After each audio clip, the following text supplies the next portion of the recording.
podcast A Arte das Cores Esculpidas. Imagine um mundo em preto e branco. Pensou? Então fica fácil afirmar que as cores são fundamentais para a existência humana, em especial para nós do artesanato. Elas estão nas pinturas, nas modelagens, nos tecidos, nas bonecas, nas miniaturas. Sendo assim, o artesão é o verdadeiro manipulador desse teatro, o grande responsável por dar a elas ares únicos e transformá-las em criação. Nossas cores mudam o mundo. Podcraft, o seu podcast de artesanato. Olá, eu sou Faiga Silveira e hoje o tema do nosso bate-papo é a arte das cores esculpidas. Quem nos acompanha nessa conversa é essa querida que nós adoramos, Cristina Bottalo. Ela que é artista plástica, artesã, consultora de conteúdo, serígrafa, ilustradora, blogueira, youtuber, joalheira artesanal, o que mais, queridas? Seja muito bem-vinda, obrigada por aceitar aqui o nosso convite. Obrigada, Faiga. Nossa, muito legal. Eu sou fã de podcast também, então vamos Ai, acrescentar o que faltou. Eu gosto de falar, né? Então... então. Hoje eu ouvi também. Foi assim que o podcast, que o Podcraft nasceu, né? Porque bom. A gente queria mesmo falar sobre artesanato. Que bom. Muito obrigada pelo convite. Então, muito feliz. Cris, eu comecei no artesanato há uns 20 anos. E quando eu comecei, você já era uma referência, uma fonte importante para quem buscava entender ou falar de artesanato com o mínimo de seriedade e respeito que ele merece. Então, conta pra gente, qual que é a sua história com as artes e o artesanato? Gente, faz tempo, hein? Eu posso dizer que eu tenho 40 anos de artesanato, sem dúvida. Na verdade, até poderia ser um pouquinho mais, porque eu sempre fiz, desde criança, era a minha paixão. Mas foi por volta dos meus 12 anos, né? Hoje eu tô com 52, então 40 anos mesmo, que eu entrei para fazer um curso, o primeiro curso de pintura em porcelana.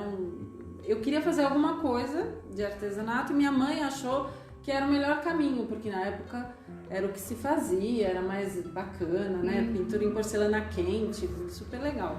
E foi de fato muito bacana. Eu pintei umas peças, minha mãe levou para um bazar do nosso bairro e as peças foram vendidas. Isso em São Paulo? Em Santo André. Eu sou de Santo André, morava lá. Tá. Então foi o começo mesmo. E eu sempre quis fazer isso da minha vida. Assim, tem um momento da vida da gente que a gente não sabe muito bem o que a gente quer, né? A gente se perde por aí. Mas se eu me concentrasse um pouquinho e fizesse essa pergunta pra mim, a qualquer momento eu ia falar, eu quero fazer um trabalho artesanal, eu quero usar minhas mãos para criar alguma coisa. Então eu fui, né, me envolvendo com esse trabalho desde a adolescência. Na hora de escolher a faculdade, eu escolhi fazer o que era mais próximo disso. Eu fui fazer uma faculdade... Mas você tinha essas referências em casa? Tinha quem fizesse artesanato também? Ou um belo dia acordei e quero ser artista? Olha, eu acho foi meio meu, mas a minha mãe tinha habilidades para bordado e ela era muito incentivadora, assim. Quando eu queria fazer alguma coisa, ela ia atrás, né? Ajudava, sei lá, ela dava um apoio, não que ela fizesse necessariamente não, mas apoio em casa sim. E eu tive uma história muito legal com a minha professora de artes no primário, né? Na época era primário que a gente fazia. A minha primeira professora de artes que eu tenho memória, tia Vera, né, a gente chamava, ela fazia artesanato, porque eu tô falando dos anos 70, literalmente, época de feirinhas hippie e feiras de artesanato. Então, o que ela fazia como trabalho de artes era ensinar artesanato pra gente. A gente montava uma feira uma vez por ano na escola que eu frequentei. Então, eu acho que isso foi mais, o que me deixou foi mais marcante pra mim, até do que talvez um estímulo em casa, né? Quer dizer que aí vocês já produziam e já mostravam também para o público, né? E tinha o retorno dos pais, né? Que iam visitar a feira e compravam, né? A gente fazia a bolsa lá. E vendia também? Vendia, era tudo simbólico, né? Mas era legal essa ideia de você produzir, alguém se interessar pelo seu trabalho. Então, foi assim. Claro que na época de escolher um curso da faculdade, ninguém dá muito apoio para quem escolhe artes, né? Mesmo na minha casa, embora eu tivesse esse histórico, meus pais não ficaram particularmente empolgados, né? Porque eu ia estudar artes, mas, enfim, foi uma escolha natural, né? Eu queria seguir fazendo isso. Eu entrei na faculdade de educação artística porque era o mais parecido, mas para ser bem franca, Eu sempre fui muito mais de fazer do que de teorizar, né? Então, estudar... Na faculdade, eu tive uma série de matérias, disciplinas, e muitas delas não tem nada a ver com o que eu faço hoje. E, na verdade, não teve nada a ver com nada que eu fiz ao longo de toda a minha vida profissional. Eu sempre aprendi muito fazendo sozinha. Fazendo sozinha e buscando conhecimento onde eu conseguia, né? Então, eu lembro das primeiras coleções de artesanato vendidas em bancas de jornais. Tinha uma muito antiga, acho que posso citar nomes. Claro, todas. Essa é muito conhecida de quem é do meu tempo, a Boa Ideia. Era uma coleção importada, né, traduzida e adaptada, que tinha alguma coisa do Brasil, mas a maior parte era de fora. Mas eu colecionei todos os fascículos e fiz todas as técnicas que eu podia. E minha mãe ia atrás de encontrar os materiais, era bem divertido. Eu até tenho, até hoje. E é óbvio que tinha revistas também nossas, né? Sim. Algumas revistas na época femininas, né? Que traziam artesanato. Então foi a minha fonte de informação e de conhecimento, né? Mas eu sempre trabalhei com isso, porque depois, ainda na faculdade, eu estava me direcionando, vamos dizer assim, mais para o universo das artes plásticas, mas eu casei muito cedo, eu tive filho muito cedo, com 19 anos, então eu precisava de um trabalho que fosse mais prático, né? E eu achei que desse uma certa flexibilidade também. Também, exatamente. Na época eu estava cuidando do meu filho, parei a faculdade, eu precisava trabalhar, tinha que ser em casa, exatamente isso, né? A história que é uma história de muitas pessoas. Mas não é que eu fui fazer artesanato por isso, era o que eu já gostava e queria fazer. É que foi uma situação que eu acho que me encaminhou para esse, né, me direcionou para essa busca mesmo de fazer alguma atividade em casa. Eu poderia, por exemplo, ter ido dar aula de artes, né? Eu fiz educação artística, mas nunca dei aula em escola, nunca aconteceu. E toda a bagagem que eu tenho, né, de conhecimento do trabalho manual eu fui meio autodidata mesmo, fui buscando aquilo que eu gostava mais de fazer e que dava mais certo, né? E aí trabalhar com isso foi também meio assim, eu fui fazendo aquilo que as pessoas se interessavam mais e fui me desenvolvendo mais, até porque eu sentia que tinha mais mercado, né? Quer dizer, tinha toda uma orientação, mas a sua curiosidade era o que estimulava realmente a entender melhor as técnicas, sim. né? Acho que sim, sempre foi assim. Eu sou muito mais de fazer do que de estudar, né? Então, a prática é que dirigiu, o que funcionava e o que não funcionava, né? E as cores, Cris? Porque você tem uma ligação forte com elas, é toda colorida, toda solar. É curioso, né? Porque eu chamo, já de uns anos pra cá, eu mudei o nome do meu site para Cores da Cris, porque eu queria um nome mais, que eu considerava mais fácil, né? Para as pessoas acharem. Embora todas as minhas redes sociais têm meu nome, né? E óbvio que as pessoas me acham por aí. Mas as pessoas diziam pra mim, seu trabalho tem as suas cores, seus trabalhos têm as cores da Cris. E de tanto ouvir isso, eu falei, tá aí um nome que é fácil de gravar, né? Então eu pensei de um jeito prático, eu falei, se eu estiver na rua e assim, uma pessoa que não me conhece, que não é do universo, e eu falar do meu trabalho, eu tenho que dar um nome que ela consiga lembrar, porque meu nome, botá-lo, escreve com 2 T's, com 2 L's, nem sempre é muito fácil, né? E Cores da Cris me parecia soar muito, muito bem de acordo com o que eu faço, né? Eu tenho muito mais desenvoltura em lidar com cores e compor com cores do que, por exemplo, com desenho, né? Isso na época da faculdade ficou muito evidente. Eu era muito boa em plástica, né? Que é a matéria que a gente estuda cores, e já não era tão boa em desenho de observação.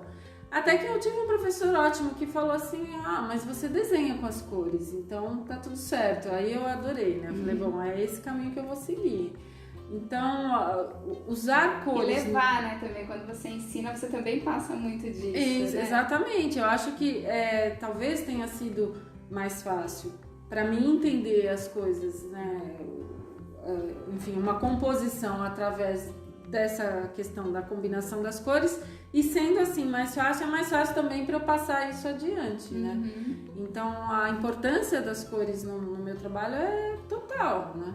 Eu tenho uma certa dificuldade para trabalhar monocromaticamente falando. já, né, não, esse me trabalho aventuro. É muito autoral mesmo, assim, a gente bate o olho e já sabe que ali tem quente que eles botaram. E é muito legal ouvir isso, né? Porque quando eu comecei, é óbvio que eu estava vendo o trabalho de outras pessoas, eu aprendi vendo o que as pessoas faziam. E eu me sentia era muito, assim, quando você está muito começando, tem essa questão, né? Você fica muito inseguro. Será que eu vou ter sei lá, o meu estilo ou o meu jeito? As pessoas vão me identificar? Porque no começo é difícil você se enxergar. Sim. Eu tenho claramente, assim, pra mim tem uma linha, né? Um momento em que eu consegui me libertar dessa ideia, né? De que eu ainda não tinha chegado lá e que sim, eu já tinha algo para dizer. Então é muito importante. E você traz essas cores tão vibrantes num momento que não era, talvez por você trazer essa fase hippie, né, assim, no coração, mas você traz as cores vibrantes num momento que o mercado ele tava mais monocromático mesmo, né? Eu acho que até hoje, assim, as pessoas têm um pouco de receio com cor, eu sinto isso. Elas gostam, acham bacana, mas elas não levam tanto pro dia a dia, não se vestem com tanta cor, não tem carro colorido, não penduram uma tela super mega blaster colorida na sala.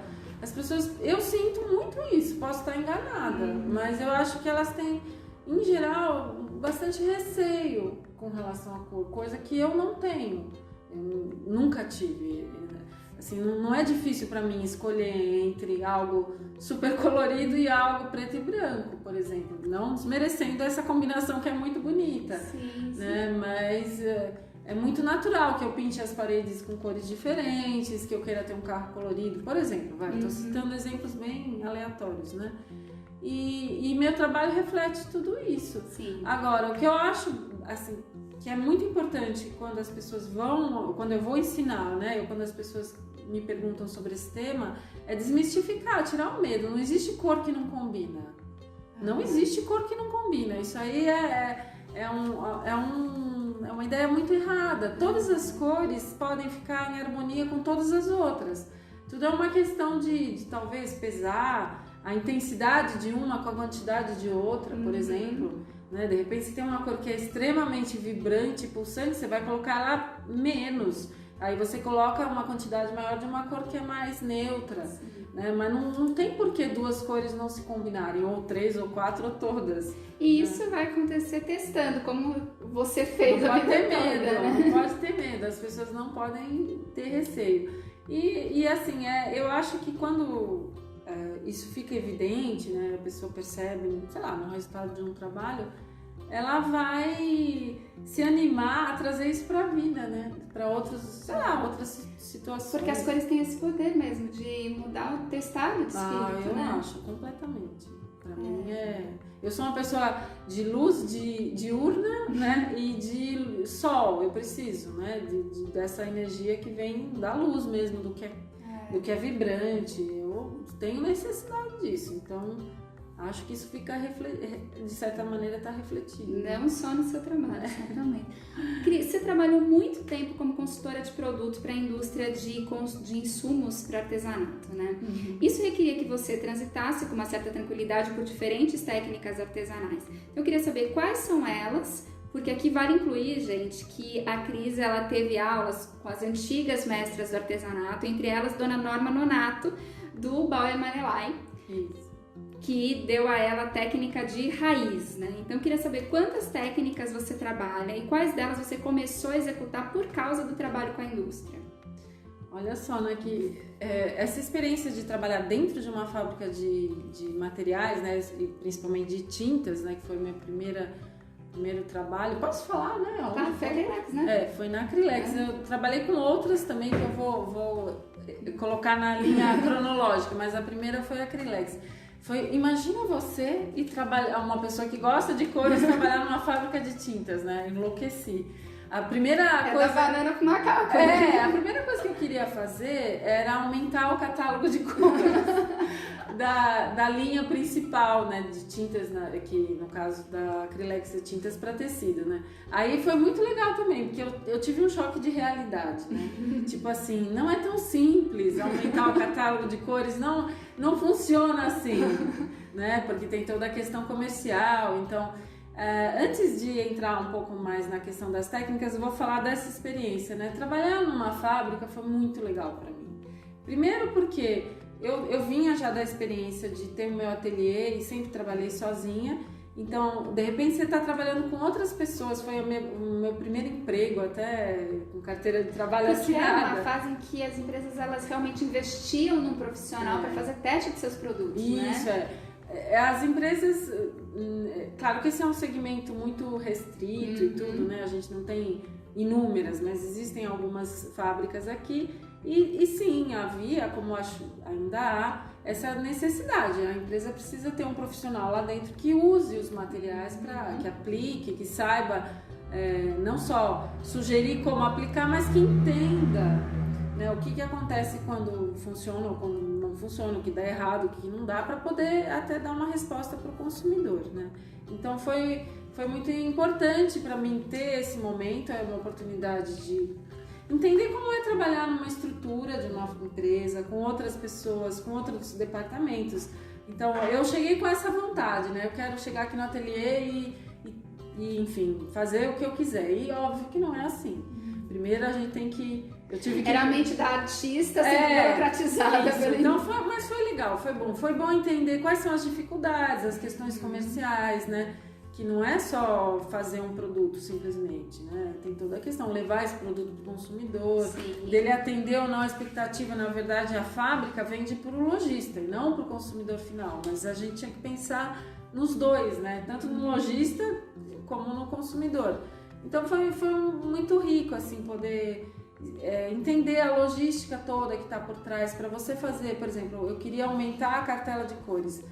O problema não é o químico ir lá e misturar pigmentos e criar uma nova cor, é que aquilo gera toda uma questão atrás. Você tem que criar um código de barras novo para aquela cor, tem que incluir no catálogo, o lojista tem que saber que ela existe, tem que fazer o pedido, o consumidor tem que saber que existe também para comprar. Então é muito mais complexo do que simplesmente misturar pigmentos para fazer cores. Já era grande a gama de cores deles, Exato. né? Mas eu fiz lá, né, de tudo junto com a equipe que também trabalhava no ateliê. E assim, eu aprendi muita coisa com relação aos materiais em si, a questão química das tintas, como elas funcionam. Usei muitos materiais que eu nunca tinha usado, naturalmente, né? Porque se chega numa empresa que tem um catálogo enorme, algumas das tintas ali eu realmente ainda não conhecia. Aprendi a conhecer. Também levei coisas novas para eles e que foi muito legal, né? Chegar com a minha bagagem. Por exemplo, o laboratório, eles tinham a questão muito técnica, mas desconheciam a questão artística do material. Então eu levei até livros, né, que eu usei na faculdade que foram muito úteis para o laboratório, né? O Manual do Artista, por exemplo, do Ralph Mayer, que é um livro, eu acho que tem que ser livro de cabeceira de todo artista que pinta, né, ou que trabalha com tintas ou com gravura. E eu sei que eu que sugeri para o laboratório esse livro e que eles ficaram muito satisfeitos, porque ali não era só um livro de química, era um livro daquele produto feito por um artista, é totalmente diferente. Né? Porque fazer química, ou seja, misturar ingredientes para criar um produto, uma tinta... Pelo olhar da necessidade do artista. Exatamente, então foi muito bacana, né? E assim, eu na minha vida toda, eu não fiz muitos cursos. Na faculdade em si, eu não aprendi nada do que eu fiz no meu trabalho, nada, basicamente nada. E eu aprendi muito em revistas, em fascículos e livros que eu consegui encontrar naquele tempo, sei lá, no tempo que eu fiz a faculdade, era muito difícil encontrar livro de arte. Em português não existia. Você podia encontrar em inglês, em francês ou em espanhol. Eu não lia francês, tem alguns livros, uma boa quantidade em espanhol que eu conseguia me virar, e em inglês. Mas assim, livro em português, esquece que não rolava. E assim, quanto a professores, né, eu posso dizer que eu tive poucos, né, foram praticamente 2 professoras que foram marcantes, né, a Norma Donato, que foi a minha primeira professora, uma pessoa que tinha um conhecimento técnico gigantesco, né? Eu nunca fui aluna da Ruth Bodnar, que trabalhou no ateliê antes de mim, no ateliê da Acrylex, mas que fazia inúmeras matérias para revistas, né? E que era uma pessoa referência para nós. Quando eu soube, né, que eu ia trabalhar no mesmo ateliê que ela tinha trabalhado anos antes... Pisar no solo sagrado? Nossa, pra mim foi a coisa mais emocionante que já aconteceu. Eu fico arrepiada até hoje, fico mesmo. Porque eu nunca encontrei com ela pessoalmente. Mas eu nunca fui aluna dela, mas eu me considero aluna dela. Porque ela fazia as matérias, ensinava dentro dos recursos que as revistas possibilitavam. E não eram muitos, né? Porque nem passo a passo não tinha. No tempo da Ruth era a receita. E a gente tinha meio que se virar, né? Mas enfim, eu aprendi com ela. E ela trabalhou no ateliê da Acrylex. E eu cheguei lá e tinha algumas coisas que ela tinha deixado. Anotações, trabalhos. Então foi um tesouro ali, nossa, né? Pra mim foi sensacional. Eu me considero aluna dela sem nunca ter sido, resumindo. A dona Norma, que é da mesma geração da Ruth... Ela, aí sim eu tive aula com ela, foi também fantástico, porque eram pessoas que realmente tinham o conhecimento das técnicas. E muitas outras pessoas que naquele tempo foram minhas contemporâneas, né? Que estavam lá no mesmo momento que eu, que eram professoras de outros trabalhos que eu não fazia, mas que eu via, acompanhava, também estavam ali. Eu não vou me arriscar a falar os nomes agora, porque ou eu vou trocar ou eu vou esquecer pessoas, mas são pessoas dessa geração, né? Que são um pouco mais velhas que eu, porque eu cheguei um pouco, eu era bastante jovem, né? Eu comecei muito cedo, mas eram pessoas que já estavam ali, já tinham feito realmente, tinham deixado um caminho legal pra gente trilhar. E das técnicas que eu fazia, né? Eu fui trabalhar numa fábrica que onde se pintava tecido, né? O produto, o carro-chefe era pintar em tecido e eu não pintava em tecido. Então foi uma coisa legal. Óbvio que eu já tinha pintado. Todo mundo aqui no Brasil que começa a fazer algum trabalho manual passa pela pintura em tecido. Mas não era a minha área. Eu pintava madeira, basicamente, materiais. Tinha feito pintura em porcelana, tinha feito cerâmica quente, mas no caso da Acrylex as tintas eram totalmente outras, porque era pintura a frio.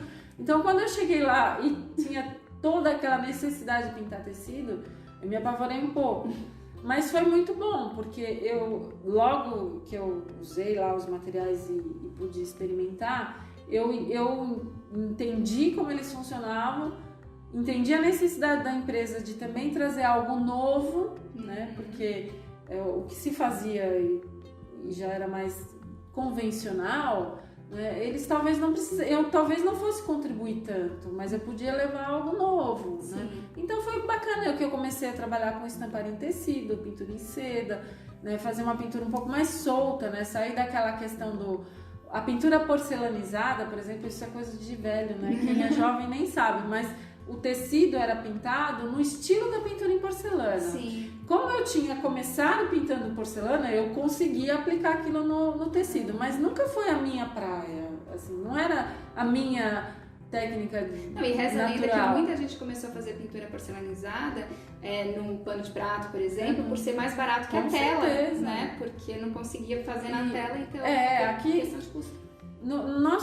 A nossa história com o artesanato tem muito a ver com a questão econômica, né? Tudo que a gente faz, a gente traz ou busca em algum lugar e a gente adapta. E sem dúvida, é um país que tem uma questão econômica, né? A gente tem um país mais pobre, a população mais pobre, as pessoas vão procurar coisas mais acessíveis. E nada é mais barato do que pintar um tecido com tinta para tecido. A pintura em porcelana era, inclusive na época, ainda é um pouco elitizada, um material caro, um material que demanda um forno especial que poucas pessoas têm. Então foi muito legal fazer essa ponte, né? Mas também, de certa forma, eu aprendi tudo que eu aprendi lá, contribuir com o que eu podia somar, mas para mim era um pouco angustiante, não vou negar, porque muitas vezes eu ficava me questionando, né? Será que eu estou sendo boa o suficiente, que eu estou trazendo o que eles precisam? Porque trabalhar com uma fábrica ou uma empresa, você tem que ver o lado comercial, né? Sim. Eu acho que sim, hoje olhando para trás, eu acho que eu contribuí Talvez essa muito. própria insegurança tenha ajudado, porque isso te forçou a buscar novos caminhos e isso foi muito produtivo. Exatamente, eu acho que ajudou os dois caminhos. Eu acho que eu contribuí muito para esse universo, para aquele momento específico nas empresas, e elas me ajudaram muito, né? Me fazendo sair do meu lugar de conforto, né? E me fazendo experimentar outras coisas. E foi aí que eu consegui me encontrar, né? Porque aí, tirando, né, essa questão, eu estou numa fábrica que precisa vender produto, então eu tenho que fazer o que se espera que eu faça, né? E que as pessoas... Aí você já estava formada também. Ah, sim, isso já... Nossa, eu já me perdi na linha do tempo. Mas sim, eu terminei a faculdade, voltei, isso foi um pouco antes até de eu entrar na Acrylex.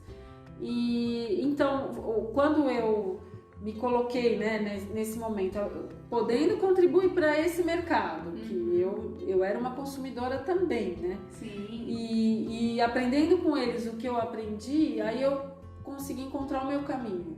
Né? Falar, deixa eu encontrar, é por aqui que eu vou, né? A minha forma de me expressar, a minha pintura, né? Talvez a gente possa definir melhor. E aí as minhas cores, né? A gente volta pra onde a gente começou. E mais uma coisa, você já era mãe aí. Ah, sim, já era muito mãe, né? Mãe 3 vezes. Ah, já tinha sido dos 3, né? Dos 3. Quando eu entrei na Acrylex, porque isso rola uma maturidade também, né? Que eu acho que a maternidade traz uma maturidade. Pra mim, assim, como eu falei, eu fui mãe muito cedo, com 19 anos. Interrompi a faculdade para poder ficar com os meus filhos, mas não deixei de trabalhar. Por um momento, eu era estudante, meu marido também, mas a gente já tinha um filho. Então, a gente tinha que fazer atividades que rendessem, né? E o artesanato, para nós, o meu trabalho artesanal que eu vendia numa feira de artesanato em Santo André foi a nossa fonte de renda por uns 2 anos. Olha que legal. Eu trabalhava com flores prensadas, foi meu primeiro trabalho, mas depois eu fiz a pintura em madeira e bordado. Bordei muito ponto cruz na minha vida. A minha história, a Beth lembra de tudo, né? Que ela acompanhou toda a trajetória, mas as pessoas me relacionam muito com a pintura, mas eu bordei na minha vida, já bordei muito. Inclusive, nessa época, eu tive, né, o meu primeiro ateliê quando eu criei a minha empresa, era uma loja em Santo André onde eu vendia não só meus trabalhos prontos, mas o material para bordado, que era o carro-chefe, né, e a pintura Bauer, as miniaturas, que era também uma grande fonte de renda, porque eu vendia nas feiras. Então, as técnicas que você incorporou por conta da indústria foi mais voltado para pintura em tecido, mas pintura em madeira, bordado... Era do meu repertório e eu levei para a fábrica, porque quando eu entrei lá, eu já tinha passado por esse período da venda nas feiras, da minha loja, com bordado, com pintura, em madeira, as miniaturas, né? E aí já tinha os 3 filhos, porque eu entrei, foi no ano que o Lucas nasceu, 95, que o Lucas é o meu mais novo, né? Ele tá com 24 anos. Faz tempo. E aí eu tava com os 3 filhos, né? Mas eu consegui conciliar, né? A empresa foi muito generosa também de aceitar uma relação de trabalho um pouco diferente. Eu tinha os horários alternativos, mas eu também fazia muito horário a mais nos eventos, claro. Nas feiras, as viagens, viajei muito com eles. E isso foi muito positivo. Eu acho que me ajudou a ter essa questão, né? A estrutura de uma empresa, trabalhar com outras pessoas, aprender a me relacionar, e levei para a fábrica esse momento de vamos olhar para outros lugares, vamos pensar de outro jeito, vamos arriscar fazer diferente. Levou as cores da Cris para cá. Também, né? E foi o momento também das primeiras feiras, né? Naquela época, o forte, né, o nosso foco principal eram as revistas, porque as empresas anunciavam nas revistas, as pessoas aprendiam através das revistas, revista de banca mesmo, e era onde a gente se expunha, né? Quer dizer, era a nossa vitrine. E as feiras surgiram nessa época. Eu estava lá na Acrylex quando eu participei da número 0. Hobby Art. Era dentro da feira de bricolagem. Era um anexo da feira de bricolagem, nem sei como chamava, não lembro mais como é que chamava, mas era uma feirinha dentro da feira. E eu participei dessa, que foi a número 0.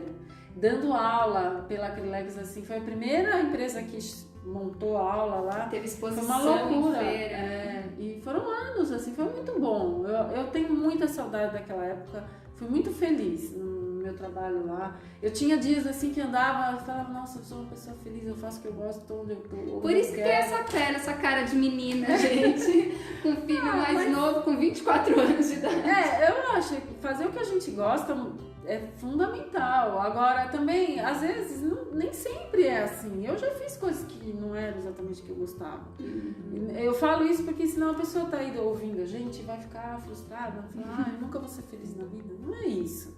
A gente tem que olhar o que a gente tem e gostar daquilo que a gente tem também. Eu fui trabalhar na empresa porque eu precisava de dinheiro. A minha loja faliu. É bom falar isso também. Porque as pessoas acham que é tudo lindo, maravilhoso. Foi só eu tive alegria, uma loja, eu trabalhava de domingo a domingo. E nessa época, porque eu tinha filho pequeno, tinha um dia da semana que eu não dormia. Eu não dormia o dia inteiro, assim, de um dia para outro, porque era o único momento que eu conseguia produzir para vender na feira. Eu trabalhava de segunda a sábado na minha loja e domingo na feira do Shopping Paulista, aqui em São Paulo. Meu marido ficava com meus filhos e eu vinha para a feira. Para produzir para a feira, eu tinha que ficar uma noite sem dormir toda semana. E a família dependia disso, porque era fácil. Exato, a gente precisava do dinheiro que eu ganhava. Não era lindo, maravilhoso, era trabalhar pra caramba. E a família tinha que ficar de lado às vezes. Eu ficava muito angustiada porque meus filhos eram pequenos e eu me sentia mal porque eu tô aqui, não tô com o marido, não tô com os meninos em casa. Eu trabalhava de domingo a domingo. As crises de a loja faliu, né? Tá? Não é tudo lindo, maravilhoso. Foi por isso que eu fui trabalhar de carteira assinada, emprego, ganhando proporcionalmente muito menos do que eu ganhava na minha loja, que eu tirava, mas chegou um momento que não tinha o que fazer, eu precisava... Os boletos continuam chegando, com certeza. Então, assim, você vai falar, você teve o emprego dos seus sonhos? Sim, eu abri mão de um monte de coisa. Não era o salário, sei lá, maravilhoso. Não, e algo que não tem como monetizar, que é a tua presença com seus filhos. Exatamente, né? É um tempo de vida. Então, hoje é muito melhor, né? A gente, quando olha para as coisas com um certo afastamento, a gente entende melhor cada momento, né? Eu faria tudo igual, tudo de novo. Não tem nada que eu não faria, entendeu? Eu ouvi uma pessoa me falar, eu investi num produto, uma ocasião ainda na minha loja, eu acho importante falar isso. E eu fui fazer, imagina, eu fui fazer anúncio num programa de televisão, não tinha a menor condição. Uma pessoa chegou pra mim e falou assim, isso vai dar errado, não vai dar certo, você vai perder dinheiro. Eu não acreditei. E caríssima, né? Carésimo. De TV. 1 minuto custava. Eu fiz 1 mês de anúncio e foi por isso que eu falei. E assim, alguém me falou que não ia dar certo. Só que eu tinha que arriscar. Eu acho que tem um momento, quando a gente tá ainda com disposição, é jovem, e assim, tudo bem, você tem que ter um guarda-chuva que te dê um mínimo de proteção. A gente arriscou. Mas eu não, assim, se eu não tivesse feito, eu teria ficado com aquela ideia. E se eu tivesse feito? Será que não podia ter dado certo? Sei lá. Se hoje, eu falo isso pensando em quem está nos ouvindo, né? A pessoa fala, puxa, eu ainda não consegui encontrar algo que me deixe feliz. Eu ainda não consegui encontrar algo que me remunere como eu gostaria. Não deixe de tentar. É nesse momento que você tem que pensar que você tem que fazer o que você gosta. Entendendo que às vezes fazer o que é só por dinheiro também tem o seu valor e mais pra frente você vai encontrar. Exato. Porque a gente tá vivendo uma fase tão doente também da sociedade, né? Que as pessoas estão tão deprimidas e que aí fica difícil mesmo gostar do que tá fazendo. Né? Às vezes o problema não é o que você faz, é o seu estado. Exato, mesmo, né? também. Eu acho, a gente tem que entender esses momentos. Às vezes você dá um passo maior do que você podia dar, você vai andar para trás. Mas isso não quer dizer que você deu errado. Né? Tudo é uma experiência, é um conhecimento. Aquele momento lá atrás em que minha loja eu tive que fechar porque eu estava falindo, me ensinou hoje a, sei lá, olhar melhor para os negócios e pensar aquilo que eu acho que vale a pena realmente ou não. E não falhou numa fase fácil, né? Com 3 filhos para criar. Não, e era um tempo de inflação alta, né? Que os materiais, a gente comprava os produtos e o preço tinha que ser atualizado diariamente. Então era assim, tinha produto que eu tinha em estoque demais que não saía, então eu gastei um dinheiro e coloquei, e produtos que saíam demais eu não conseguia comprar. Porque o valor aumentava e às vezes você não conseguia. Não entrava o suficiente para foi um período difícil. Eu tive minha filha em 90, quando o Collor tungou Tomou dinheiro de todo mundo. o dinheiro para pagar o hospital dela. Eu tive que ir com ela recém-nascida no banco, juro para vocês, com 5 dias de vida, para liberarem dinheiro, que era uma coisa totalmente absurda. Você pegar um recém-nascido com 5 dias e sair de casa, não se faz isso. E eu tive que fazer. Então, assim, não é a gente não é que tá vivendo, nunca sempre foi ótimo e hoje tá péssimo, ou era péssimo e hoje é maravilha. Nada disso. É difícil para todo mundo o tempo todo. Né? Mas se você encontrar alguma coisa que você gosta e puder levar para sua vida, vai ser muito melhor. E começa pequenininho, né? Começa lá atrás, na aulinha em casa, sei lá, na revista que você consultou e foi fazer, sei lá, metendo as caras como eu fazia, sei lá. Ô Cris, e por falar em revista, teve um tempo em que esse era o único veículo, né, para as pessoas, para o artesão mostrar o seu trabalho, para poder se apresentar também. Por muito tempo, né? Por muito tempo, né? Aí a TV veio timidamente, mas assim, era caro, existia essa dificuldade. Mas hoje a gente tem live, a gente tem todas as redes sociais aí, o YouTube bombando. Você, por exemplo, tem o seu conceituado programa já, né, lá no YouTube. Dessas opções, qual que você prefere? Qual que você faz uso?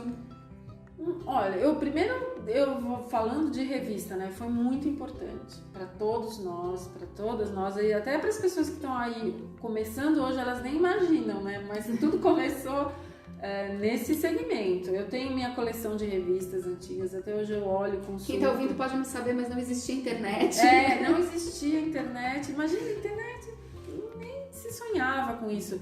E a gente, óbvio, nem todo mundo tinha condições ou podia comprar um livro importado para ir atrás, e a banca de jornais era o nosso paraíso, né? Eu aprendi a maior parte das coisas que eu sei. E banca de jornal tinha revista e jornal na tinha época, jornal, não era como hoje. Não, ela era uma banca de jornais, vendia jornal e revista única e exclusivamente, basicamente. E os jornais também traziam, tinha encarte no jornal com receitas. Os encartes femininos.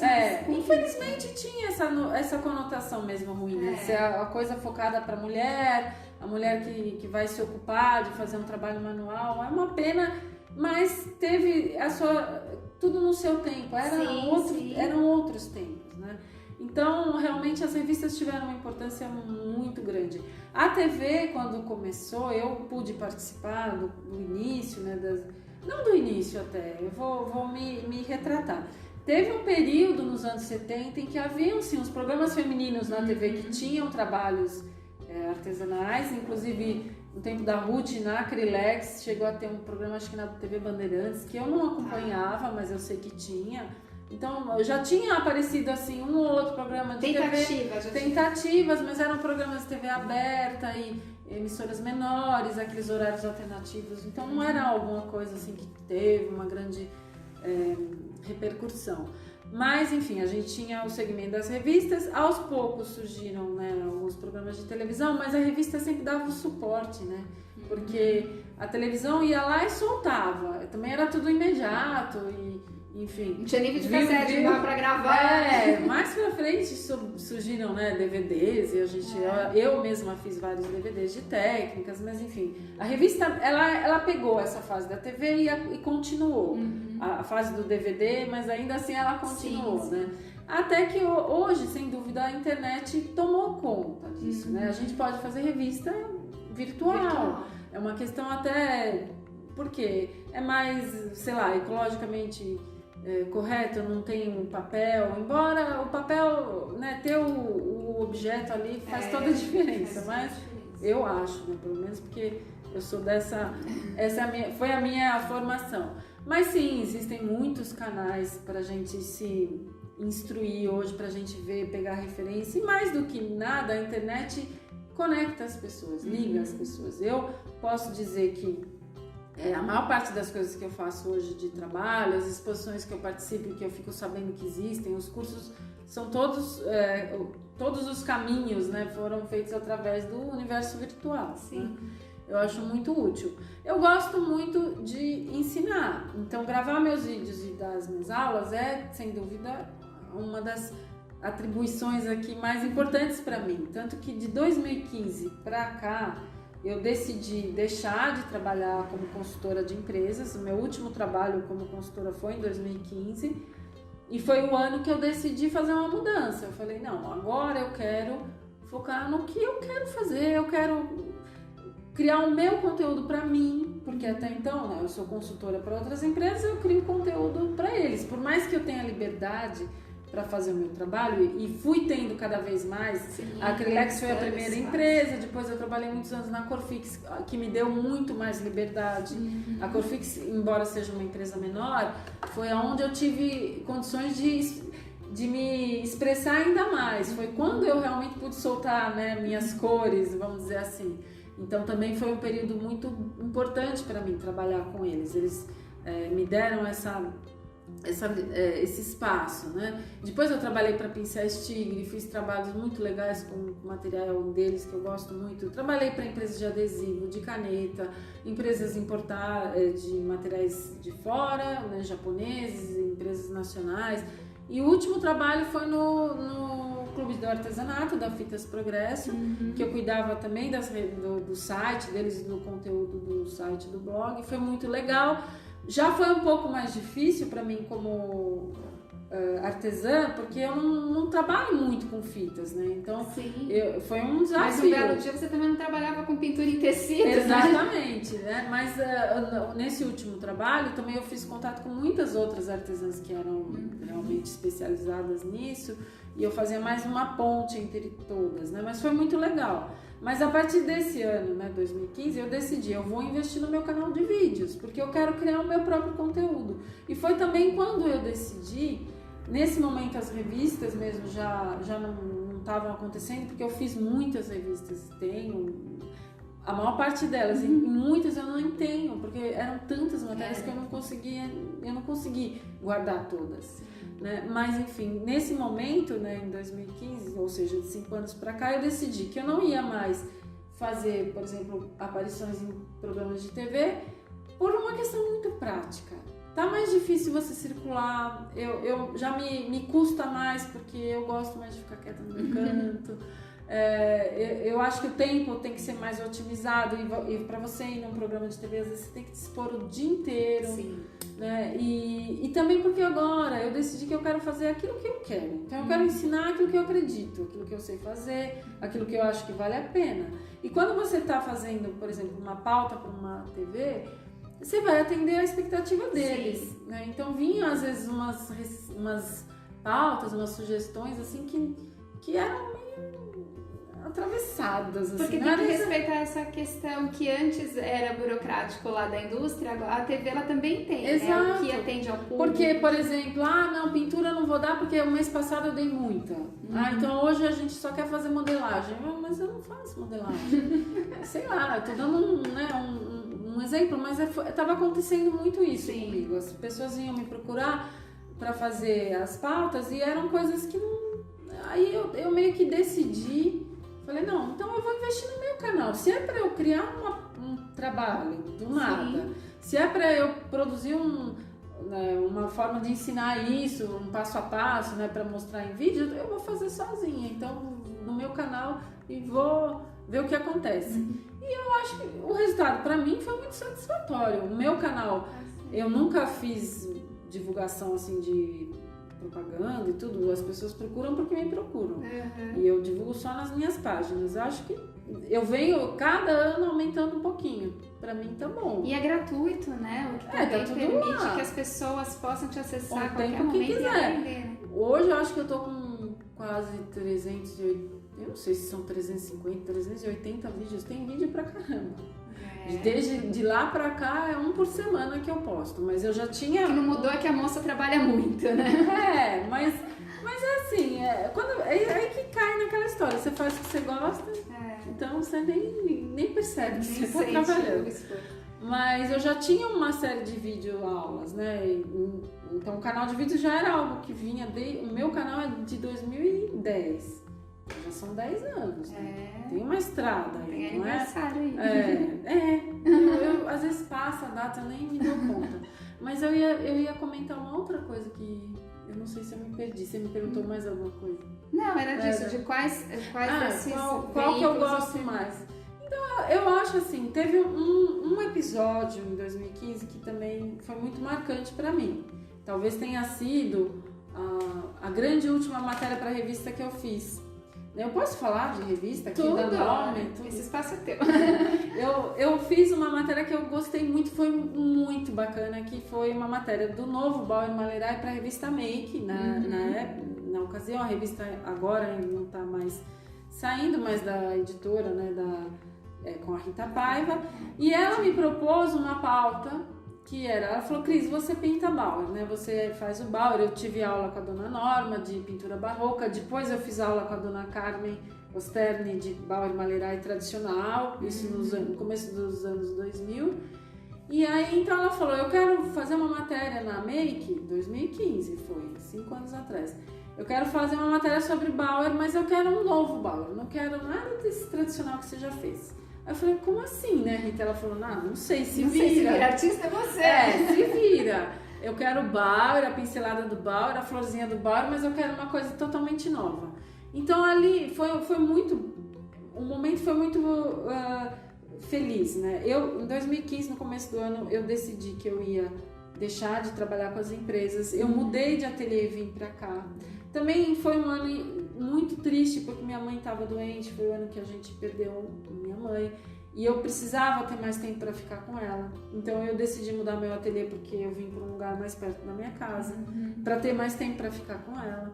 E aí eu tava meio sem trabalho. Eu deixei o meu último emprego, que era com a Fitas Progresso, deixei de fazer, decidi que não ia mais fazer televisão, tava assim meio pensando no meu canal, mas eu não sei ainda o que eu vou fazer.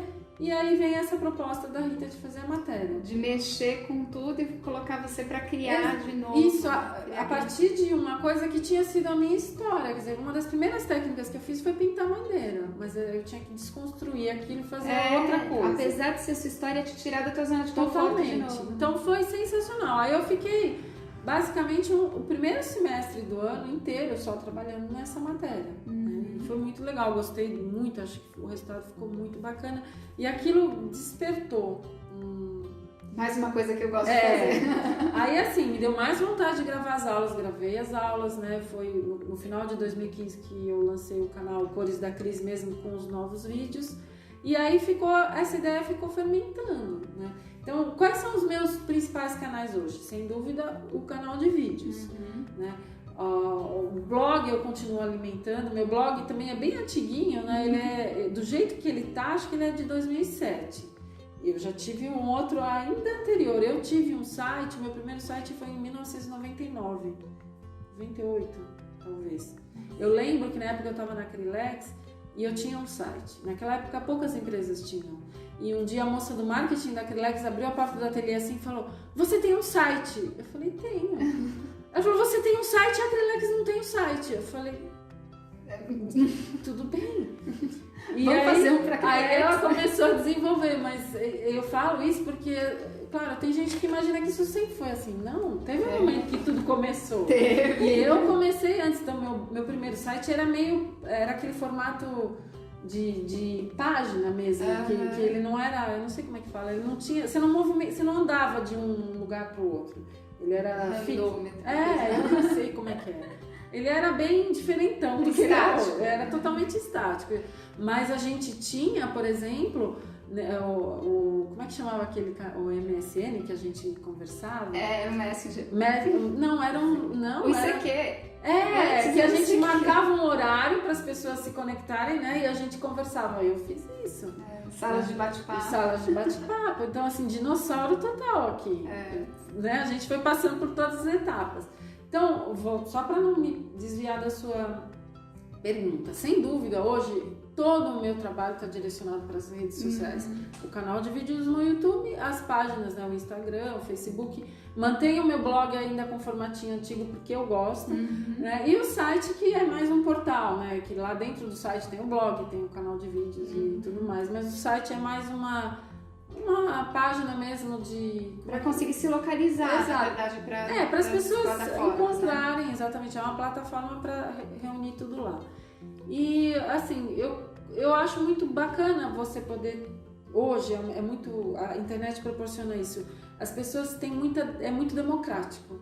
As pessoas, qualquer pessoa pode ter um canal, qualquer pessoa pode expor seu trabalho, né? Qualquer pessoa pode ter um site, né? E não era assim, não foi sempre. Imagina. Então é muito bom que seja assim agora. Mas como a gente pode, eu imagino, como você vai continuar fiel a quem você é nesse universo que é tão vasto, né, vasto.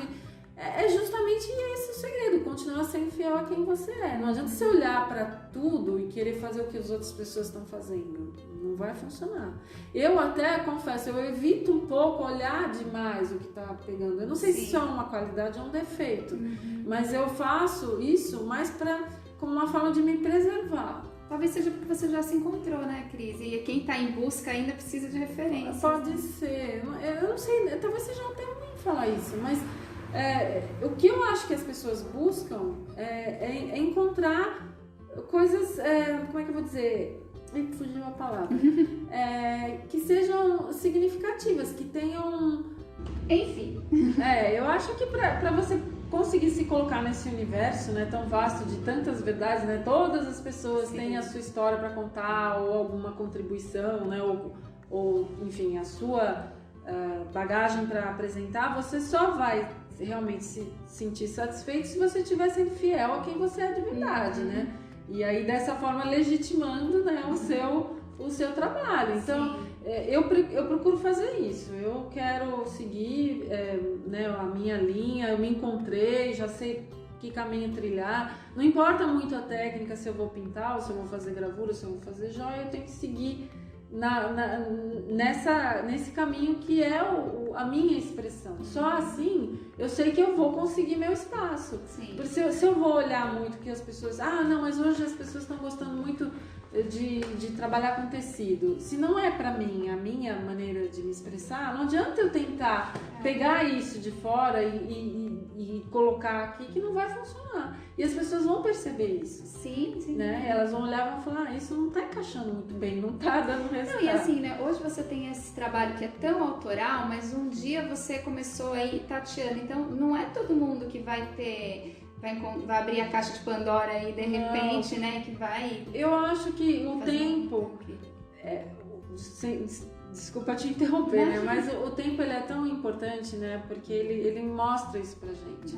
Eu tive momentos de muita angústia, porque eu ficava muito insegura. Eu achava, será que eu tô fazendo direito alguma coisa? Tinha horas que eu achava que não, que eu não tava. Será que alguém vai gostar, que alguém vai querer esse trabalho? E quando nos momentos em que eu menos fiz o que eu acreditava e mais fiz o que era necessário, por exemplo, para vender um produto, né, trabalhar com técnicas que não eram muito minha praia, mas que eu precisava, eu mais me sentia uma fraude, vamos dizer assim, porque eu não estava realmente me expressando, e menos eu me sentia realizadora. Mas hoje olhando para trás, eu vejo como foi importante tudo aquilo. Eu aprendi fazendo aquilo e pude chegar nesse momento. Eu não poderia ter dado um salto sem passar por aquilo. Não tem como, né? E foi esse caminho trilhado que me fez chegar aqui. Então, quem está hoje passando por isso, não tem problema seguir referências, pegar... Claro. Inclusive, seria um contrassenso eu falar. Eu ensino as pessoas, espero que elas apliquem as técnicas, mas que elas peguem isso e aí transformem em algo que seja legítimo para elas, que seja o delas, né? Que não seja simplesmente replicar o que eu já faço. A gente tem que usar exemplos concretos para ensinar. Eu não tenho como, por exemplo, dar uma aula em vídeo de uma técnica que eu sei fazer sem fazer um modelo e ensinar a pessoa a repetir o que eu estou fazendo. Né? Eu não saberia fazer de outra maneira, até porque eu acredito numa coisa prática de fazer. Só que a pessoa tem que pegar e fazer isso milhões de vezes até ela conseguir se libertar. Foi assim que aconteceu, por exemplo, no caso do Bauer para mim. Eu fiz aula com as professoras, a Dona Norma e a Dona Carmen, do Bauer, vamos chamar assim, o tradicional, né? Aquele original que as pessoas conhecem mais... Histórico, né? Histórico. Eu aprendi assim, e eu fui fazendo ele 1000 vezes. Fiz 1, 2, 3 vezes, algumas vezes ficaram boas, outras, as primeiras, não tão boas, né?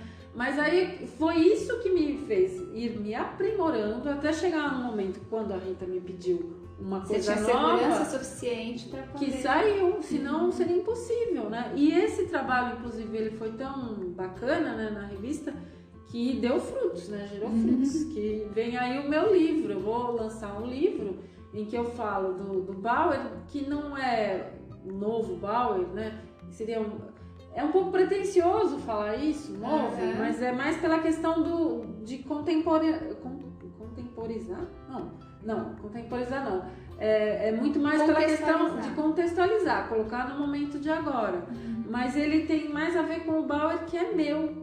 Meu, assim, eu me apropriei de uma técnica que eu aprendi, que eu conheci. Você usou a técnica de base por referência. Como referência, mas criei uma coisa nova. Nova nesse sentido. Sim. Diferente do que já foi feito. Sim. E aí eu posso chamar de, né, meu Bauer, com as minhas inspirações, com o meu olhar, com a minha bagagem, com as coisas, as cores que eu né, trago e com as coisas que eu vejo por aí, né? Por exemplo, esse Bauer, por uma questão também de momento, acabou que muito desse trabalho eu fiz durante minhas viagens para Mantiqueira, para a Serra da Mantiqueira, onde a gente tem lá um refúgio.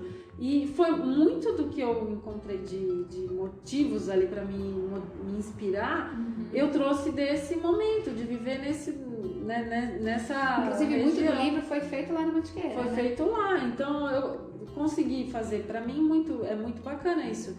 Uma linha que veio do tempo, né? O tempo de desenvolver, de aperfeiçoar e de um lugar que me inspira, me colocar num lugar também. Sim. Né? Porque, por exemplo, a pintura Bauer Malerai é uma pintura, para quem não conhece, é uma pintura tradicional, decorativa alemã. Quer dizer, não tem nada a ver comigo, eu não tenho ascendência alemã, não tenho, nem conheço a Alemanha, quer dizer, eu nunca fui lá, não sei. O que eu aprendi... E o que te levou a buscar as aulas com...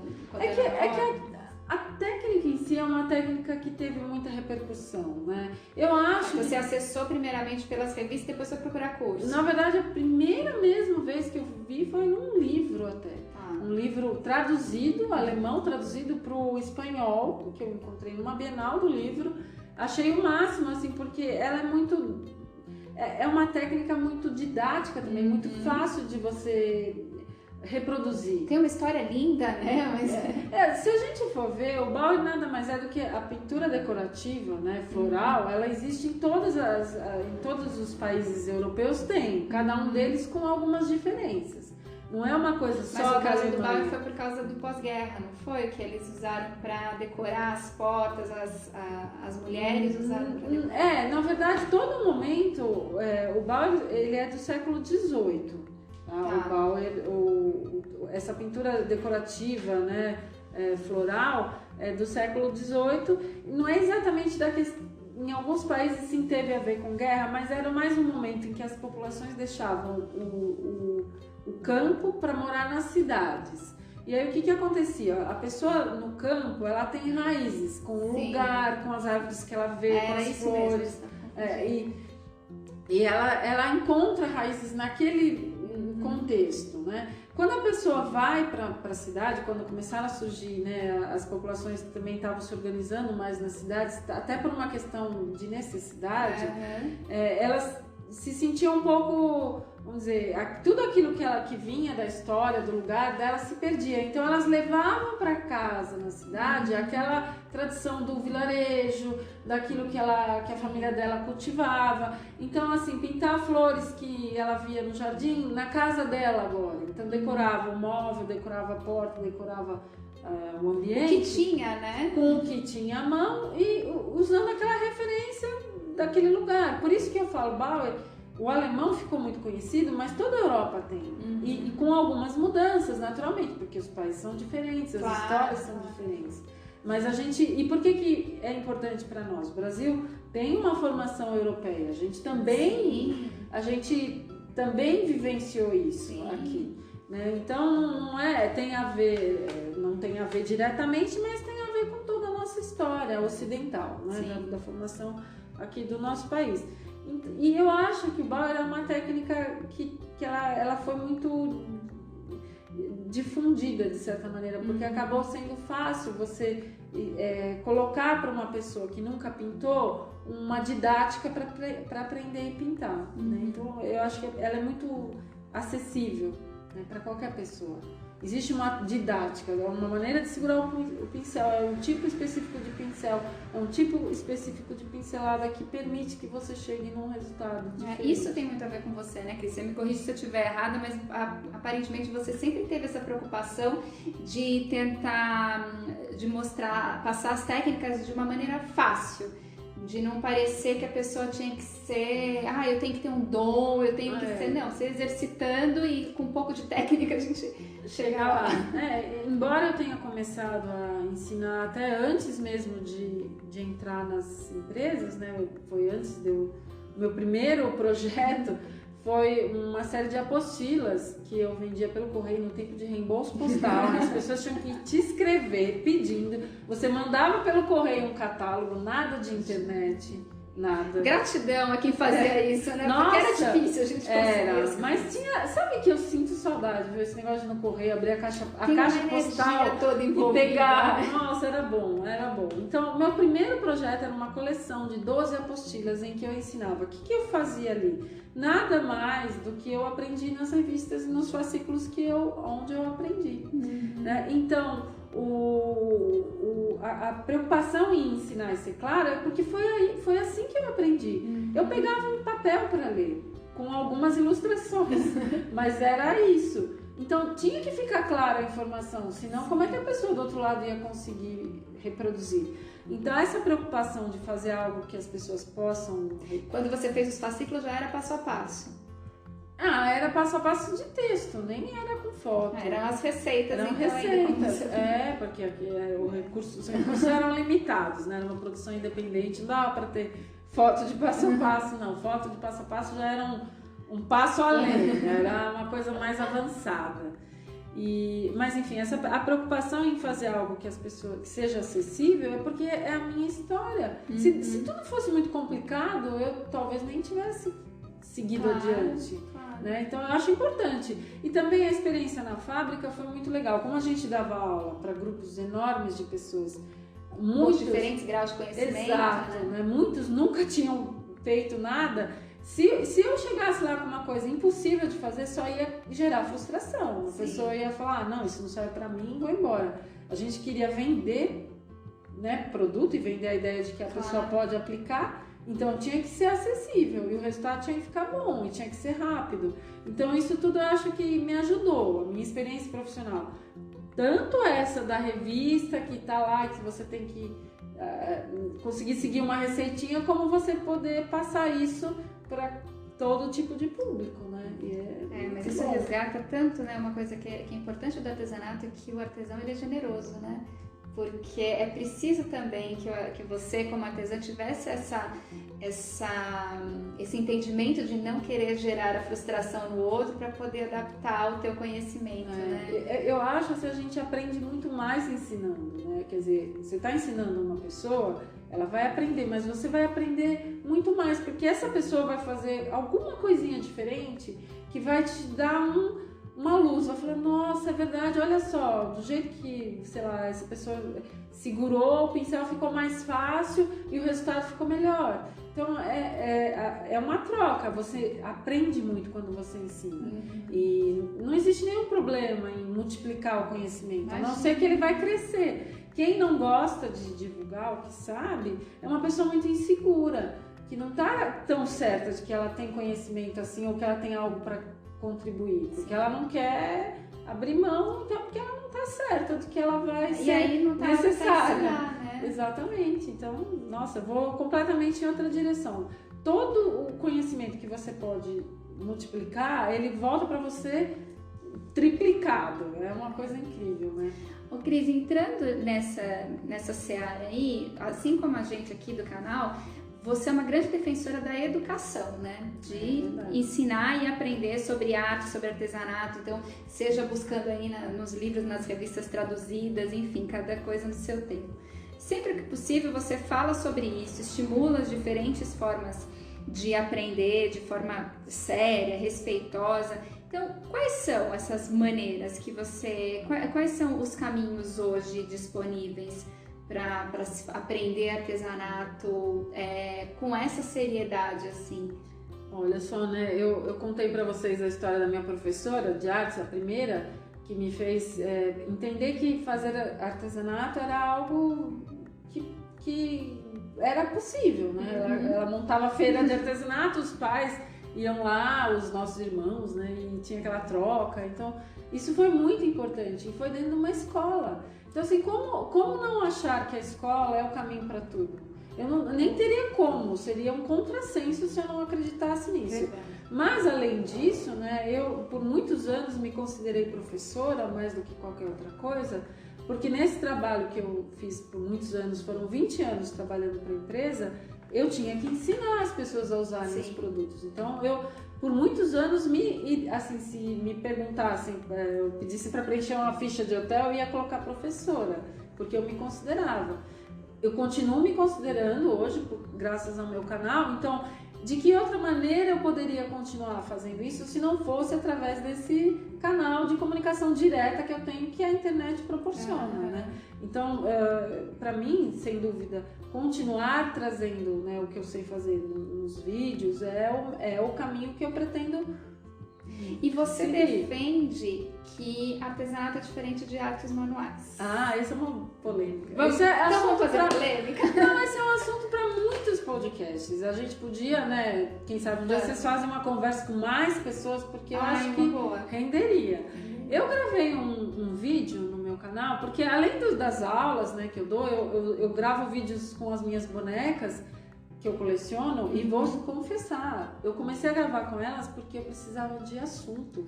Eu não estava dando conta de fazer tantas aulas, né, técnicas e produzir os vídeos, então eu resolvi gravar com as bonecas porque eu achava, vai ser melhor porque eu só tenho que mostrar, então eu vou... Mas fez sucesso e eu continuei. E aí foi mais... Então hoje as bonecas no meu canal têm um espaço igual, dividem igualmente com as técnicas, né?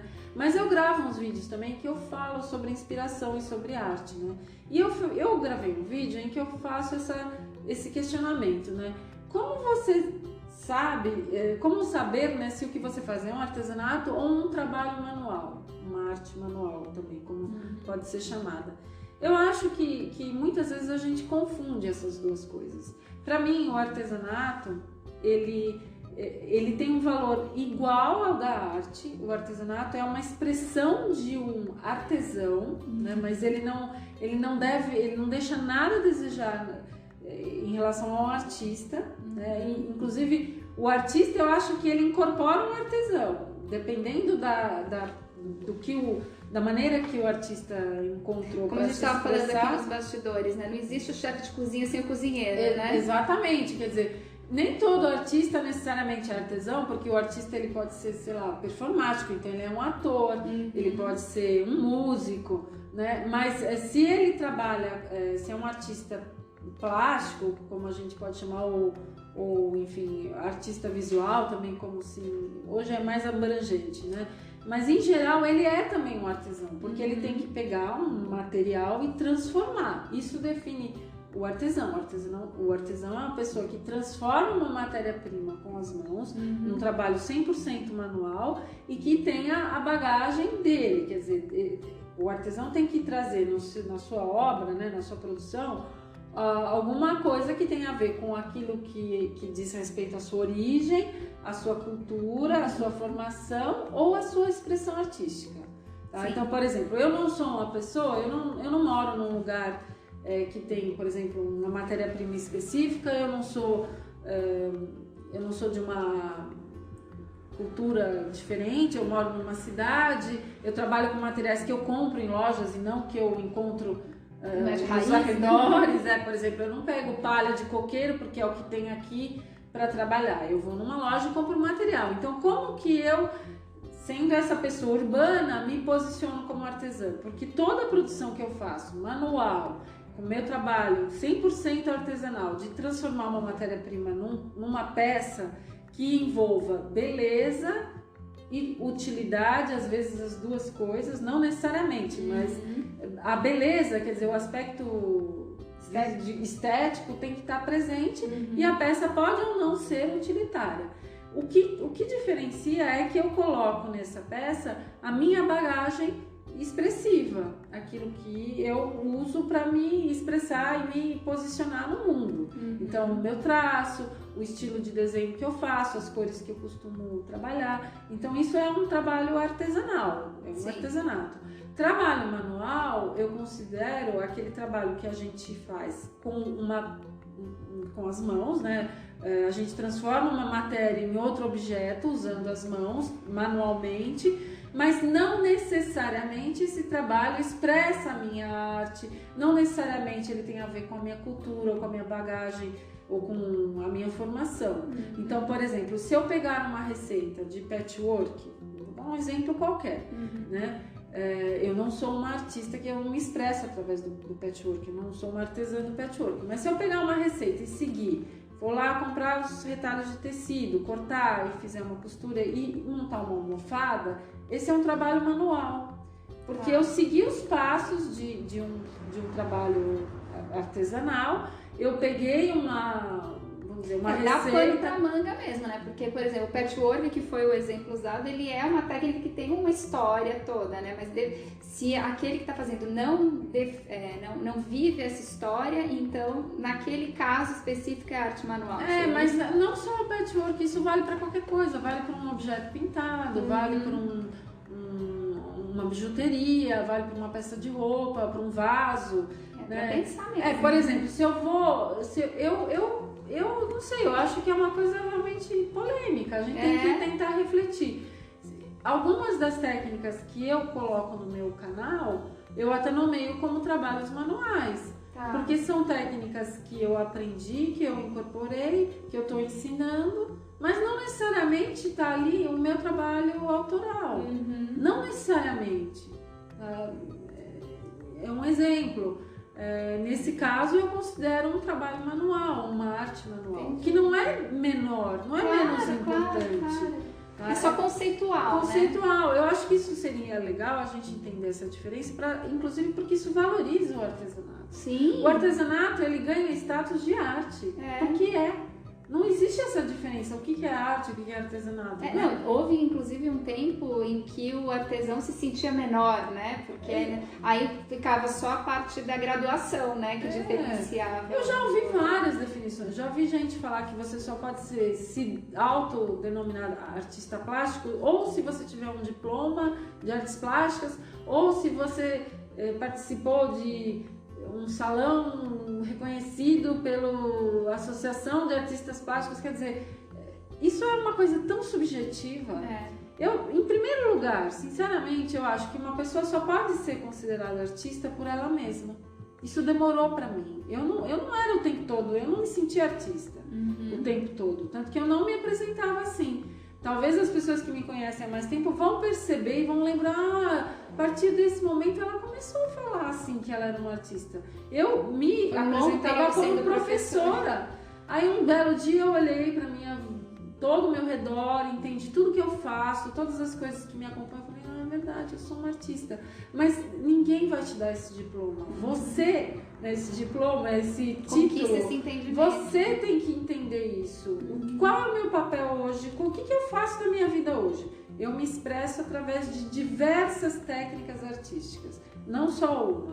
Eu tenho um estilo que é reconhecido, mas eu faço gravura, eu faço colagem, eu faço livro de artista, joalheria, pinto tela, pinto madeira. Eu poderia fazer apenas uma, não seria diferente. Né? O que vai te realmente definir é a maneira como você se coloca, se expressa. Se você é um artesão, né, que você tem a sua bagagem naquele seu trabalho artesanal, que você já colocou toda a sua... você criou algo novo, que você... Né, a técnica em si não importa. Pode ser fazer almofada, pode ser produzir vaso de cerâmica. Outra coisa que legitima muito a diferença, coloca essa diferença, o artesanato de fato e o trabalho manual, é quando você começa a ver objetos que você não relaciona a nenhuma pessoa, qualquer pessoa pode fazer. É muito comum quando a gente vai viajar numa cidade turística, a gente vê aquelas lojinhas, né, que o pessoal de chama loja de souvenir, onde você vê trabalhos que são vendidos exatamente iguais em qualquer cidade do Brasil. Então você tem no Rio de Janeiro, em São Paulo, em Minas, no interior de São Paulo, você tem em Recife, você tem em Natal. E fora do Brasil, na América do Sul, você vai para o Chile, para a Bolívia, você vai para o México e você encontra o mesmo trabalho. Então essas peças que estão lá, eu considero trabalhos manuais. Aquilo não é o artesanato. Porque aquilo não diz respeito a ninguém, não tem o artista atrás, não tem a história, não tem a bagagem. Eu acho que o artesanato, para ser o artesanato, tem que estar diretamente relacionado a uma pessoa que faça. E para mim é a linha de corte. Mas é polêmico. É polêmico. É polêmico. Precisamos fazer um só sobre isso. Eu sei que vai ter muita gente que não vai gostar, vai, sei lá. Não, mas despertar para esse debate é sensacional, porque vim trazendo outros nomes, né? Tira do artesão, que ela chama de designer, para poder, como se isso fosse elitizar um pouco, né? Chama de artesanato urbano, enfim, né? Inventam-se nomes, mas continua se pensando pequeno. Do mesmo jeito. Eu acho, começa a observar, eu falo agora com quem está nos ouvindo, né? Quando eu fiz esse vídeo, muitas pessoas começaram a me escrever perguntando: eu faço tal trabalho de tal maneira, o que eu faço é artesanato ou é trabalho manual? E assim, como eu posso daqui, desse lado, responder? Você que vai ter que responder. Você tem que fazer uma autoanálise aí e falar: o que eu estou fazendo? Eu estou trazendo algo novo? É algo que só pode ser relacionado a mim mesma? Eu peguei algo que eu aprendi e transformei em algo único? Se você respondeu sim para essas perguntas, muito provavelmente você está fazendo um artesanato. Se você respondeu não, talvez você tenha que rever, né? Ou não, talvez ou tudo bem se você só quer fazer um trabalho manual. Exato, Okay, e não né? tem nenhum problema vender esse trabalho. Sim. A gente pode vender, por exemplo, comida, né? Se a gente é cozinheiro, a gente não faz marmita e vende, por exemplo. Sim. Ou a gente faz bolo. O bolo não é um trabalho manual também? Sim. Também é. E você tá ali fazendo e vendendo, nenhum problema mesmo.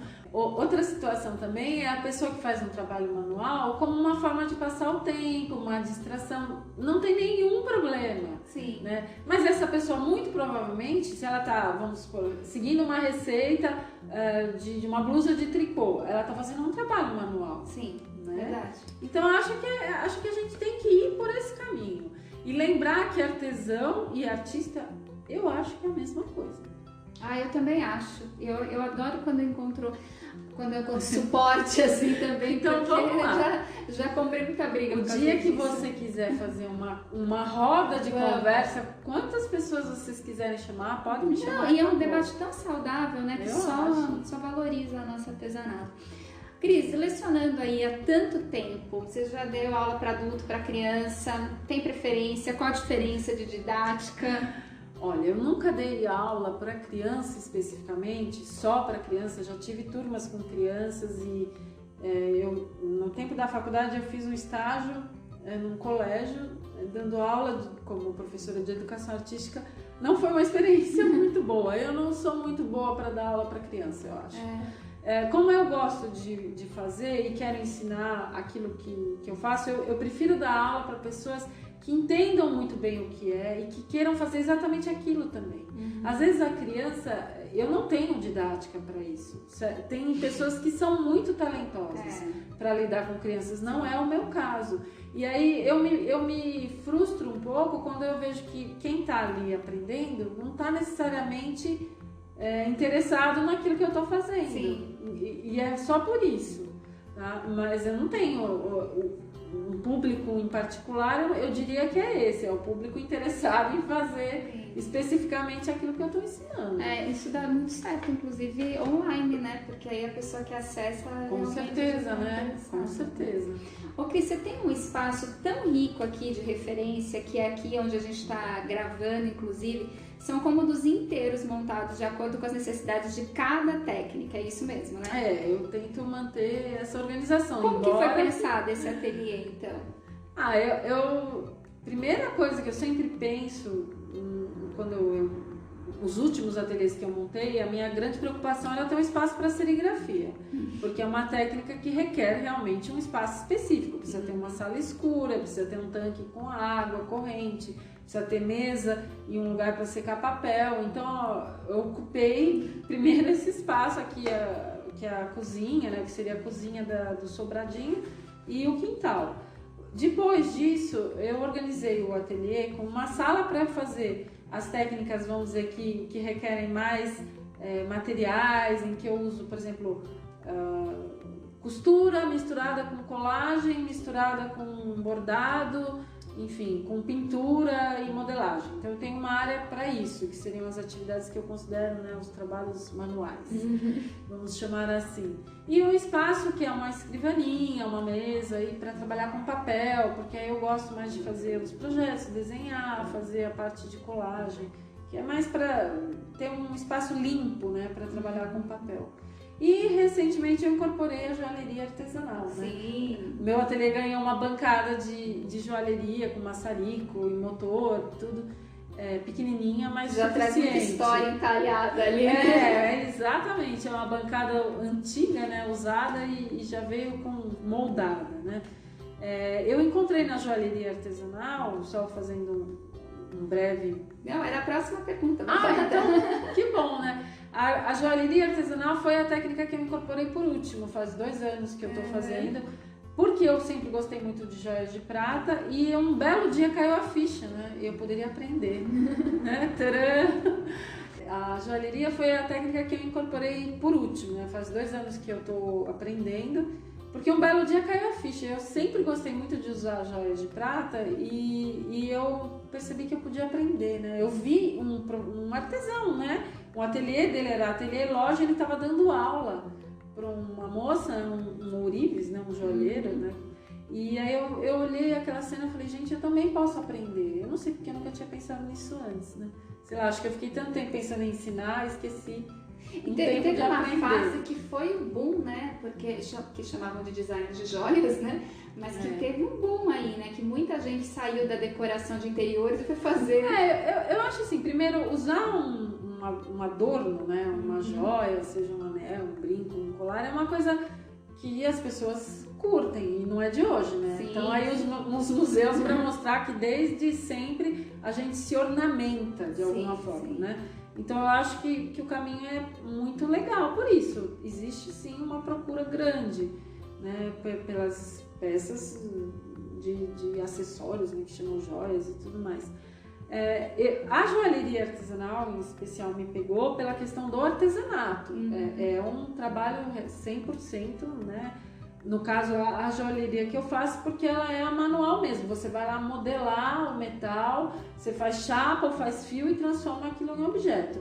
Design de joias é um pouco diferente, porque tem muita gente que segue esse caminho, só para situar. A pessoa pode fazer realmente um desenho, projetar uma joia, estudar uma pedra e a melhor maneira de apresentá-la não é exatamente o que eu faço, por exemplo. Né? Porque aí, dentro dessa questão desse... Porque nessa seara acabaria ganhando status de arte também, né? Que é uma peça única. Também. Mas você vê, dentro da joalheria tem muita coisa que pode ser feita. Você pode fazer cravação, você pode fazer a lapidação das pedras, é um outro estudo. Tem a joalheria artesanal feita a partir de moldes esculpidos em resina, em parafina, e que depois você pode mandar reproduzir no metal, né? Que aí as pessoas fazem em série. Não é o que eu faço, por exemplo. Mas tem esse segmento todo. Tem a joalheria, o design de joias, por exemplo, que projeta as peças, mas não produz. Passa para um artesão produzir. Mas existem milhões de possibilidades, né? O que eu gostei no caminho que eu escolhi é a possibilidade de trabalhar com material mesmo, de pegar, transformar aquele metal num objeto, né? E eu acho que tem um mercado constante, talvez por isso as pessoas tenham buscado. Não nego que foi também por isso, porque afinal de contas é uma maneira de... Eu penso assim, eu vou poder expressar a minha arte através de uma peça que as pessoas vão poder vestir, né? Muito legal isso. Muito legal. Então, e o ateliê Mantiqueira? Ah, esse é o meu xodó. Esse é o meu xodó, né? Ele tá cada vez mais bacana, assim, que eu tô aos poucos equipando, né? Uma parte das coisas que eu já não estava fazendo aqui eu levei para lá. Fica num sítio no meio da Serra da Mantiqueira, em Minas. A cidade de Sapucaí-Mirim. É um lugar meio escondidinho na zona rural. É uma cidade que não é turística, não é um lugar mesmo para ser frequentado, mas é um cantinho meio pra gente Seu pedacinho se esconder. de céu. O meu marido é músico, né? Músico amador, né? Ele não trabalha com música. Ele trabalha com educação, acho que é por isso que a gente também fala tanto disso, né? Mas ele gosta de estar lá para tocar e eu tô lá pro meu ateliê. Então é um lugar super gostoso, assim, é muito bom você poder ter uma paisagem linda para inspirar, né? Para mim faz toda a diferença. E eu pretendo aos poucos, né, com o tempo, passar cada vez mais tempo lá e menos tempo aqui. Agora que os filhos estão grandes, né, querida? E lá eles até curtem, eles não são muito do mato, mas lá eles estão gostando. Mas a ideia é essa, que no futuro a gente pretende passar mais tempo lá, ficar aqui na cidade só em alguns momentos. Vamos ver, a minha aposentadoria. Vou me esconder no meio do mato. Que lindo. Mas não é só isso não, só para fechar, né, o Ateliê da Mantiqueira tem muito a ver com o livro que eu vou lançar. Como eu falei, boa parte do livro foi feito lá. E não só porque foi feito lá, mas porque tem a ver com a história da Mantiqueira. Foi onde eu encontrei... Olha o spoiler. É um spoiler. Eu tô louca pra falar do livro, né? Ele vai lançar agora, sim, a gente tem uma data, eu fiquei ansiosa. Tô desde o ano passado nessa expectativa, mas vai ser em abril desse ano. Agora vai. Vocês vão ter que me chamar de novo. Lógico! Né? Vou ter que voltar aqui pra falar do livro. Aí eu vou Deus. contar tudo. Por enquanto só deixamos uma dica. Tem a ver com a Mantiqueira. Tem a ver com a Mantiqueira. A dica. Rico Bauer, né? Ah, não, com certeza. Aí é tudo a ver. Muito feliz com esse projeto. Ai, que bom. Meio que fechando 30 anos de trabalho, né? Pois é, gente. Muito legal. Que... Muito bom. Nossa, quanta Um história. sonho. Ô, Cris, e tem as blights também, né? Você falou um pouquinho ali no começo, mas aí você coleciona, ela é uma paixão, ela é hobby. O que, na sua opinião, quais os pontos de interesse entre artesanato e as bonecas? Olha só, como a gente às vezes fica distraído para as coisas que estão acontecendo no mundo, né? Por isso que a gente tem que olhar para vários lados. Eu até falei disso no meu canal semana passada. Eu amo bonecas, sempre gostei. Inclusive, já tive coleções antes de bonecas, né, de pano.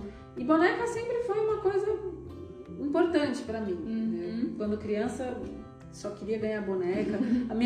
Olha, meus pais me deram boneca até os 18 anos, hein? Só pararam quando eu saí de casa casada. Que ela casou aos 19. Foi só por isso. Mas aí, sei lá, a vida leva a gente pelos caminhos. Eu esqueci um pouco esse lado. É porque vieram os filhos, né? Vieram os filhos, a responsabilidade, casa, trabalho. E as bonecas de pano que eu colecionei, com eles já nascidos. Eu tive um episódio assim na minha casa onde eu morava, elas ficavam expostas, aí a gente perdeu tudo, teve uma chuva louca. As coisas que acontecem. E como eram de pano, muitas estragaram, eu me desencantei um pouco com isso. Aí os anos, né, alguns anos passaram, mudei de casa, tudo. E um dia eu comentei com uma amiga artesã, a Lu Gastal, né? A Lu. Imagina, eu falei, eu amo boneca, não sei o que, porque a Lu tem, né, também muito a ver com boneca. Ela falou, Cris, você não conhece as blights? Tu não conhece as blights, né? O jeito gaúcho dela. Eu falei, não. Aí ela falou, você tem que conhecer as blights, né? Aí ela me mostrou, mas sei lá, na hora, naquele momento não me pegou. Mas um tempinho depois eu vi na página da Lu fotos de um evento que ela tinha ido de blights. E aí eu prestei atenção. E aí eu me encantei, né? Aí eu fiquei fascinada, assim, só de ver fotos. É quase uma sociedade das porque blights. tinha um universo acontecendo. E eu não tinha a menor ideia onde eu estava, escondida. Mas, por causa disso, eu reparei que eu e a Lu tínhamos inúmeras pessoas em comum por causa das blights. E percebi que, sim, muitos artesãos, muitos artistas curtiam essa boneca, porque ela é uma boneca de colecionadores, né? Não é, ela deixou de ser brinquedo, porque não, como brinquedo não rolou.